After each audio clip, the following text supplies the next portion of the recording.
With Doctor Who in a very place right now, I thought that I'd cast my eyes back at simpler times when I didn't have to think about whether the show was any good or not, because I was 3 years old. The year is 2005. Charles and Camilla have got engaged, very nice. 17-year-old Lionel Messi scores his first goal for Barcelona, a sense of very bright future for him, and a vampire novel by the name of Twilight is published. I don't see it taking off personally. But ignoring all that shit, Doctor Who returned this year after being off British television screens for 16 years, with it also being 9 years since we last saw the Doctor, when he was portrayed by the very underrated Paul McGann in the movie. Now I love Doctor Who and I've always had a fondness for this first series. It's the reason why I've been so harsh on Russell T Davies' current run, since it's not been anywhere near as good. However, it has also been some time since I first saw this programme, and so out of both fairness to this current Doctor Who run and fear of being blinded by nostalgia, I decided to revisit this series, and let me tell you something, it is still absolutely fantastic. Say that again? Before I start filleting this inaugural run, there are some negatives that I do need to point out, with the big one being that this show has aged. It's been 20 years since this series first came out, so unsurprisingly, multiple aspects of the show feel a bit outdated. Obviously, there's the visuals. Even when this aired, this wasn't cutting edge, although certain effects like Cassandra have held up shockingly well, and the practical effects are still chef's kiss. But even some of the writing and dialogue feels very out of date. It hurts! It's so gay. I genuinely can't believe that Russell T Davies wrote that line, although in fairness, calling people gay was all the rage back then. Maybe he was just foreshadowing for the 15th Doctor. I also think that sometimes the writers, mainly Russell T Davies, in recognition of this being a family show, sometimes skew just a little too towards childish content at times, like having one of the primary antagonists being farting skinwalkers. I'm shaking my booty. Now, I actually quite like the slitheen, though that is mainly due to growing up on the Sarah Jane adventures, but it's not surprising that a lot of adults didn't really gravitate towards literal fart jokes. They are known for being the lowest form of comedy. I also think that this series begins fairly weakly. Not bad at all, to be clear, all of the episodes were enjoyable, but I think the second half is leagues ahead of the first, with there being some occasional pacing issues in the first few episodes, almost if things wrap up a little too quickly so the episodes don't exceed the 40-minute time limit. However, despite all these issues, this series still possessed a lot of charm that made me fall in love with it all over again, and that is primarily due to the three-dimensional performance afforded to the Doctor, courtesy of the brilliant Christopher Eccleston. So, all in all things considered, fantastic. Say that again? The moment he first appears is when this show comes to life. He carries this entire series. Rose is great too, and I absolutely love Billie Piper's portrayal of the character. In fact, she may be my personal favourite companion in Doctor Who ever, and I will bring her up again positively in this video. But as soon as Nine grabs Rose's hands in the first episode, it's clear who this show belongs to, with Christopher's performance perfectly fluctuating between dead seriousness and goofy madman. I truly love the cheeky grin that you can often see adorning his face. It's funny because I remembered Nine as this more serious incarnation of the Doctor, which to a degree he is, since he's the closest to the Time War. The psychological wounds that war has inflicted upon him are still very fresh, which results in us getting some very classic deep monologues from the Doctor. And luckily for us, Christopher Eccleston can monologue with the best of them. My planet's gone. It's dead. However, I was very quickly pleasantly surprised to be reminded that Nine is just as ridiculous as every other version of the Doctor. What are you doing here? I live here. Well, what'd you do that for? The effects of the Time War loom large of the Doctor's characterization in Series 1. Even in the first episode, his regret and anguish are clear as air. I couldn't save your world, I couldn't save any of them. He's seen enough death already, so it's no surprise that he's so willing to save all the monsters and aliens in this series. And I love that, for example, he doesn't want to kill the plastic monster, not without at least giving it a chance.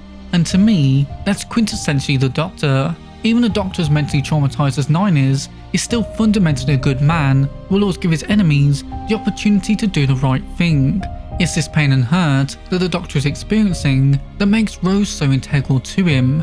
He needs a companion, someone to soothe his loneliness. I mean, just listen to his response when Rose initially turns down his offer to go on adventures with him.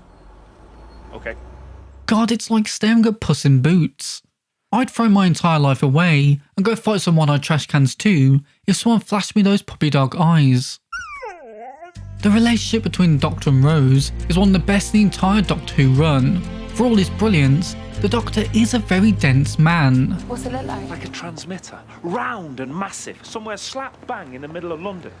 A huge metal circular structure, like a dish, like a wheel, radial, close to where we're standing. Must be completely invisible. But he is often very observant when it comes to Rose. Like when he notices that she's perhaps a little uncomfortable about watching the destruction of her own world. To him, whilst it's one of his favourites, the Earth is just another planet. In fact, he's probably seen it blow up before. However, he also knows what it's like to watch your world burn. So of course, he's very empathetic. What I like best though about the Doctor and Rose is not their kindness and support of one another, but instead the legitimate and understandable conflict that often arises between them. They aren't just hugging all the time and on the same page, like someone I know. Just fight! No, the Doctor and Rose get into arguments a lot, and it's not just a case of one person being bad.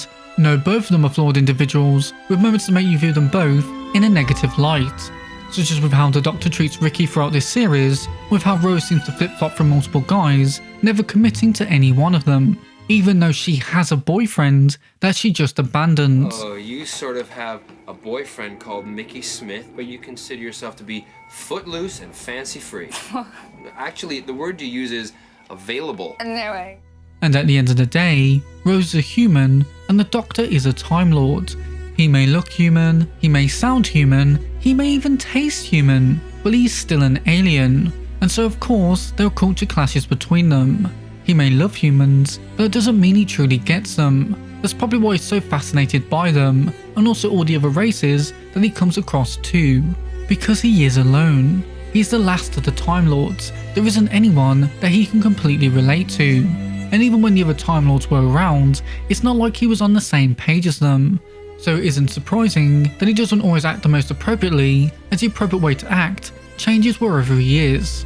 But this conflict between them is great because it draws them closer to one another and builds both their relationship and them individually as people, allowing their personalities and ideals and beliefs to rise up further to the surface. The Doctor and Rose are both brilliant characters who bounce off one another and are very complementary to one another. And without them and their respective actors, this series would have fallen apart immediately. Also, I never realised how young Rose was in this first series. Like, damn Doctor, you really pushed that age gap. She was 19 years old. A lot of the episodes here are brilliant, and I'm not going to talk about all of them because honestly, some of them aren't worth discussing, but some of them are just fantastic. The first truly excellent episode has to be Dalek, which makes sense as it's the first episode to genuinely tackle the Doctor's trauma from the war and how it has shaped him, to the point that he is sort of the monster of the episode, whereas Doctor Who's version of evil incarnate is presented under a sympathetic light. You would make a good Dalek. That is the line that basically sums up the episode, although in fairness, the Dalek is still by far the monster of the week.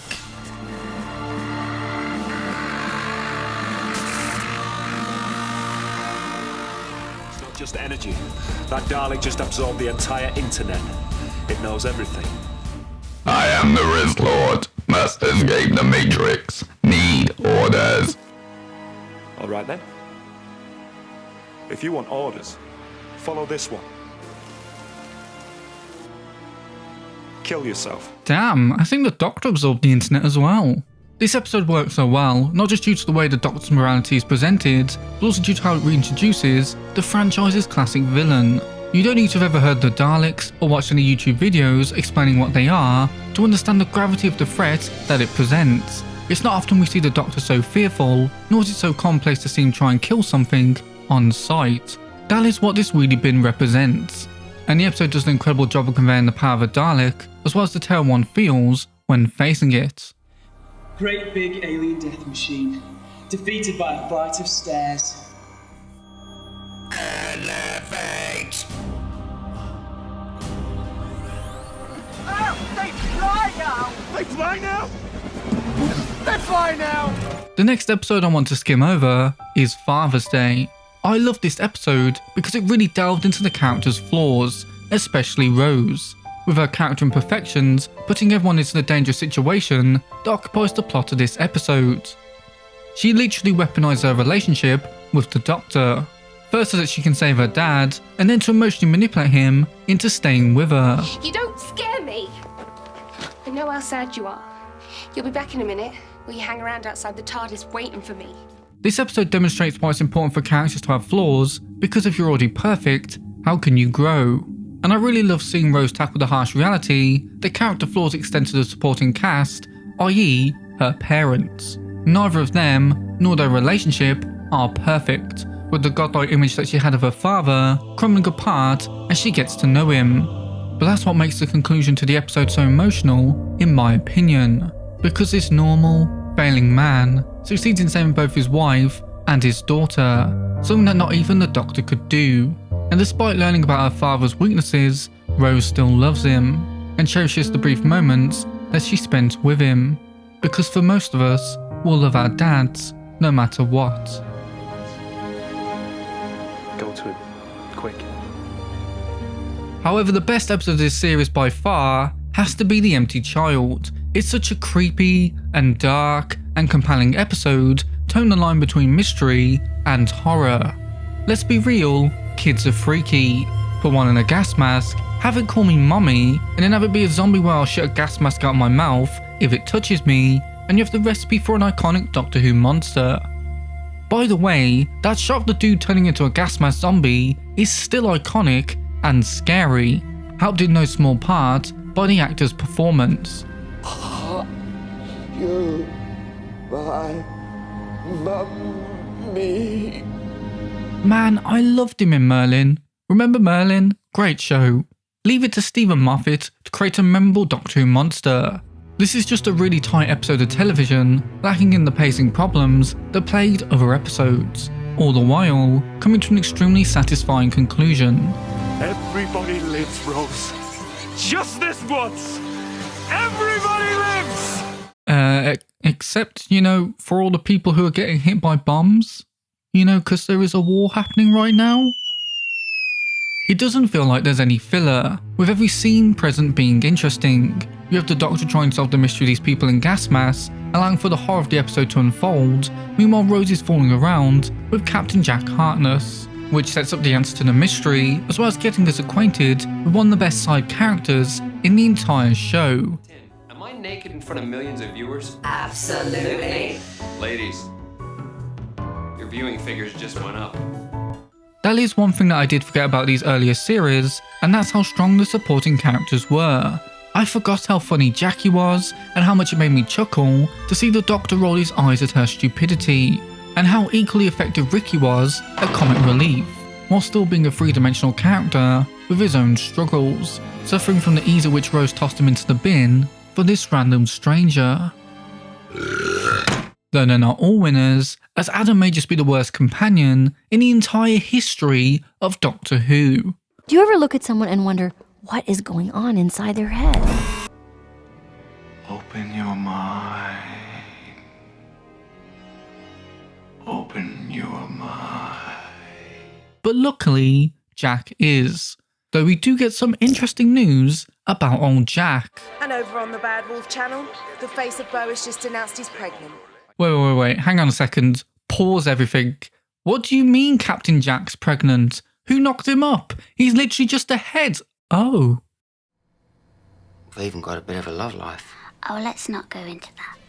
The most surprising episode of this rewatch for me was Boomtown, an episode I didn't think I'd even mention in this video. Yet it ended up being one of my favourites, and an episode I regard as being one of the most underrated in New Who. Overall, it's a very simple but relaxing story, where we primarily get to see our characters just muck about for a bit, and by this point in the series, I was used to these people and their dynamics, so I was more than happy to just watch them sit around and chit chat. It'll also showcase something that we don't often see in Doctor Who, the aftermath of an enemy that was completely defeated by him. The dialogue exchange between the Doctor and the Slitheen during the dinner scene was excellent. It's clear that the Doctor is uncomfortable with returning her to her planet to be executed, and she's aware of this too, utilising the time that she let one of her prey go to convince the Doctor to let her, his prey, go. However, her legitimately great arguments fall on deaf ears since he's heard and seen it all before. So what, she let one person live? One good deed doesn't undo an infinite amount of bad ones, and the Doctor knows this more than most with what he did in the Time War, which ultimately ends up being how she convinced him to spare her, as she compares herself to both him and his victims in the Time War. And knowing the Doctor, if he had the chance to undo what he did, then he'd absolutely take it, which is something that does occur down the line. So it's no surprise that he ended up letting her live. As an egg. We also get to see through Mickey and Rose's scenes how the people that the companion left behind move on with their lives, as well as the pain of abandonment Mickey feels since Rose left him. You can see the dejection in his eyes as he realises just how smitten she's become with the Doctor. This episode was the full package for me, and I wish people spoke about it more. If there's one thing that Rusty Davies has been often criticised for, then it's his finales. However, I've always loved them. Well, most of them. She was pointing out the name of the road. She was naming you. Right. Whilst my opinion may change as I rewatch the other series finales, I do love this one because it's fantastic.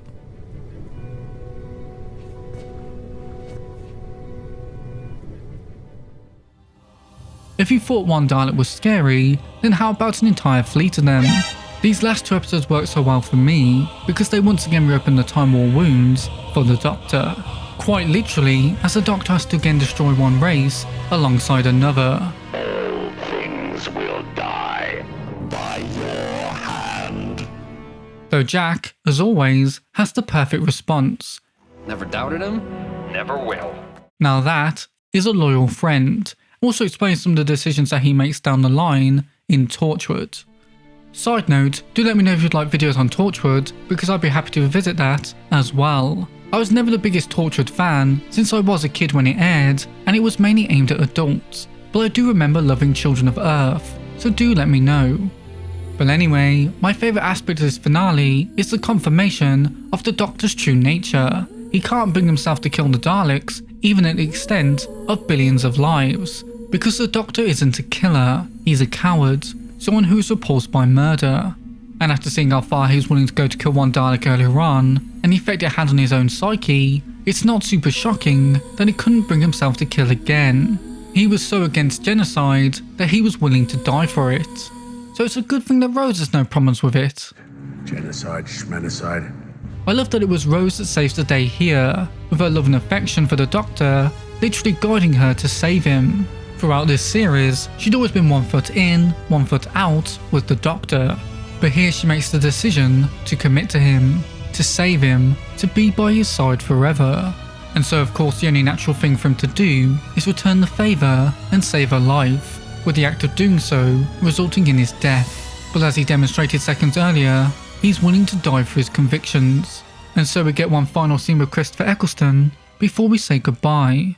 It's a beautiful and befitting send-off for one of the finest Doctors that we've ever had, and it really is a shame that he only ever did one series, because it feels like he's never received his flowers as a result of it. I don't know the extent of the issues that went on behind the scenes of this first series, nor do we really know who's at fault for Christopher leaving. In all likelihood, I'd hazard a guess that it's both parties, but whatever the reason is, I can't help but ponder what could have been. I do find it interesting that Christopher Eccleston was actually really excited to work with Rusty Davies and went out of his way to be the Doctor to achieve that. Are you still glad you got to work with Russell, Christopher? No. Hey, at least gives this David Tennant guy the opportunity to take a crack at the role, though I'm not too sure about him honestly. I heard he was in some Casanova show, he may end up being good, but I just can't see him upstaging Christopher. What? And there you have it, my thoughts on Doctor Who Series 1. You may have noticed that most of the episodes I highlighted were from the second half, with the final 6 episodes of this series getting a mention, because like I said, the second half is better than the first. But do you agree with that? Or do you think every episode was a masterpiece? And would you also like to have seen more of the 9th Doctor? Do let me know down in the comments below. And whilst you're down there, do be sure to click the like button. It really helps both me and the video out. It also motivates me to get started on the video for series 2. So if you want that video, then do hit both the like button as well as the subscribe button too, so that you get notified when it releases. But until next time, thank you so much for watching this video, I really appreciate it, and I hope to see you in the next one. That's it then. See ya.